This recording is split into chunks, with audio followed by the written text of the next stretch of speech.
welcome to lesson number 2 on harmony and tonality. We're going to look at triads.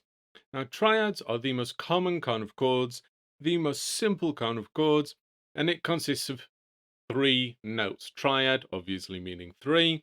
So we have 3 notes. In this example, as you can see here, we have the root note, 3rd and 5th of C major. These are the notes in a chord of C major. Now remember, the root note, in the context of harmony, is the note the chord is named after. For C major, the root note is C. For A minor, the root note is A. For F sharp major, the root note is F sharp, so on and so forth. Then it goes up to the 3rd.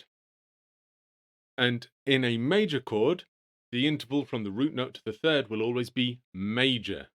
In a minor chord, the interval from the root note to the 3rd will always be minor. This is how you can tell whether it's a minor or major chord. Then, from the 3rd to the 5th, it's the opposite tonality.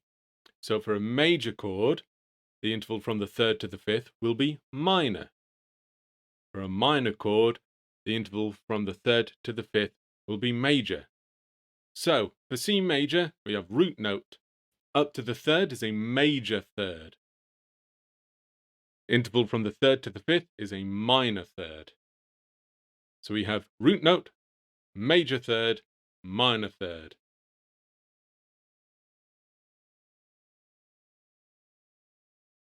There are 4 kinds of triads, and here under definitions, we have formulas. We love formulas, of course we do. We had plenty of them during melody, and here are more for you to more easily understand and comprehend and internalize how chords are constructed. We've got major triad, minor triad, augmented triad, and diminished triad.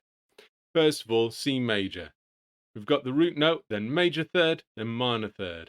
C minor, we've got the root note, then minor 3rd, then major 3rd. The opposite way round to major. Now for augmented, which means spaced further apart. If something is augmented, it's made wider, it's made bigger, it's sort of zoomed in. So we've got root note, then major 3rd, then another major 3rd. And diminished, we've got the root note, minor 3rd, then minor 3rd, because of course diminished means to be made smaller. So the intervals between each note are made smaller, they're more compressed. And you can see I've included the notation for how an augmented and diminished chord is normally notated in a chord chart, how you would probably see it. Like a C minor chord would have capital C and then a lowercase m. C augmented would have the capital letter C and the little plus. C diminished, capital C and the little circle. You've got the definitions on the side. They are the 4 different triads that we are going to be looking at in this topic. That's all for this lesson.